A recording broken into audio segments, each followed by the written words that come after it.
So 3 cards select it. It's a common reading. എല്ലാവർക്കുള്ള കാർഡാണ് 3 കാർഡും. So the first one is wait. So നിങ്ങൾ ഇന്ന് manifestation ബെയിലീഫ് ritually ചെയ്തിട്ട് നാളെ അതിൻ്റെ റിസൾട്ട് ആഗ്രഹിക്കരുത്. വേണമെന്ന് നിങ്ങൾ ആഗ്രഹിക്കാൻ പാടില്ല. Like it will take time. നമ്മൾ എന്തൊരു നല്ല കാര്യം ചെയ്താലും you have to wait a little. ഇല്ലേ, എന്തിനും. ഫോർ എക്സാമ്പിൾ ഒരു ചെടി നട്ട് കഴിഞ്ഞാൽ നാളെ തന്നെ അല്ലെങ്കിൽ അടുത്ത ആഴ്ച അതിൻ്റെ അകത്ത് ചെടി പൊന്തി വന്ന് പൂ ഉണ്ടാവുകയോ ചെയ്യില്ല. ഏതൊരു നല്ല കാര്യത്തിനും ഇറ്റ് വിൽ ടേക്ക് ടൈം. ഇപ്പം ഫോർ എക്സാമ്പിൾ നമുക്ക് ഈ ഒരു ഗ്ലാസ്, ഈ ഒരു ജഗ് ഉണ്ടാക്കണമെങ്കിൽ എത്ര ദിവസം എടുക്കും? അറ്റ് ദ സെയിം ടൈം ഇത് പൊട്ടിക്കണമെങ്കിൽ നമുക്ക് ഫ്രാക്ഷൻ ഓഫ് സെക്കൻഡ് വേണം. തറയിലിടുന്നത് ഇത് തവിട് പൊടിയാവും, ഇല്ലേ? സോ ഏതൊരു നല്ല കാര്യം ആക്കാനും ചെയ്യാനും അതിൻ്റെതായ ടൈം എടുക്കും. So be patient and do your ritual, do your manifestation. കാര്യങ്ങൾ എന്തായാലും നടക്കും. But be patient and think positive and B positive. So അതാണ് ഈ വെയിറ്റ് എന്ന കാർഡിൻ്റെ അർത്ഥം.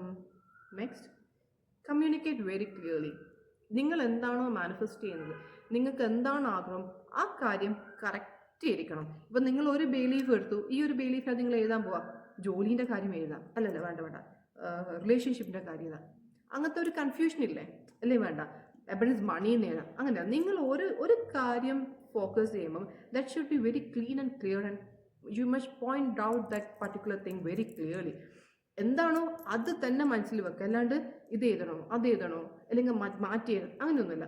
ഒരു ബിലീഫിൻ്റെ അകത്ത് നിങ്ങൾ ആ ഒരു പർട്ടിക്കുലർ വളരെ കറക്റ്റായിട്ട് ക്ലാരിറ്റിയോട് കൂടി കമ്മ്യൂണിക്കേറ്റ് ചെയ്യുക, ക്ലാരിറ്റിയോട് കൂടി എഴുതുക. ഓക്കെ, എന്നെ ഇപ്പം ബിലീഫ് എടുക്കാം, ലൈക്ക് അനദർ ബിലീഫ് എടുത്തിട്ട് നിങ്ങൾക്ക് അനദർ കാര്യം എഴുതാം.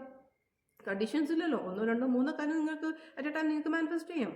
പക്ഷേങ്കിൽ ഒരു കാര്യം അത്ര ക്ലിയർ ആയിരിക്കണം. ജോബാണെങ്കിൽ ഓക്കെ, ജോബ് അത്ര കട്ടൻ ക്ലിയർ ആയിട്ട് നിങ്ങളുടെ മൈൻഡിലുണ്ടാകും. ജോബിന് വേണ്ടി മാനിഫെസ്റ്റ് ചെയ്യുന്നത്, I M having A happy very successful job എഴുതാം. നെക്സ്റ്റ് ബിലീഫ് എടുക്കാം, നിങ്ങൾക്ക് റിലേഷൻഷിപ്പ് എഴുതാം. അടുത്ത ബിലീഫ് എടുക്കാം, എബഡൻസ് മണി എഴുതാം. സോ നിങ്ങൾ മാനിഫെസ്റ്റ് ചെയ്യുന്ന കാര്യം ഷുഡ് ബി വെരി ക്ലിയർ. വളരെ ക്ലാരിറ്റി ഉണ്ടാവും, നിങ്ങൾക്ക് ക്ലാരിറ്റി ഉണ്ടാവും. എന്നാൽ മാത്രമേ നിങ്ങൾ ആ ക്ലാരിറ്റിയോട് കൂടി മാനിഫെസ്റ്റ് ചെയ്യുമ്പോൾ യൂണിവേഴ്സിന് ആ ഒരു കറക്റ്റ് പിക്ചർ കിട്ടത്തുള്ളൂ. So communication should be very clear, clarity ഉണ്ടാവണം. ഓക്കെ, അടുത്തത് എ ഇയർ ഫ്രം നൗ. ഇന്ന് മുതൽ ഒരു കൊല്ലത്തിനുള്ളിൽ നിങ്ങൾ ആഗ്രഹം സാധിക്കും. അതുതന്നെയാണ് ഫസ്റ്റത്ത് വന്നത് കേട്ടോ. First card and second card is same meaning. Because you need to wait. ഈ ഇന്ന് മുതൽ ഒരു കൊല്ലത്തിനുള്ളിൽ നിങ്ങൾ എന്താണോ മാനിഫെസ്റ്റ് ചെയ്യുന്നത്, നിങ്ങൾ എന്ത് ബിലീഫിൽ എന്താണോ എഴുതുന്നത്, definitely that will come true. This is a message from Angeles.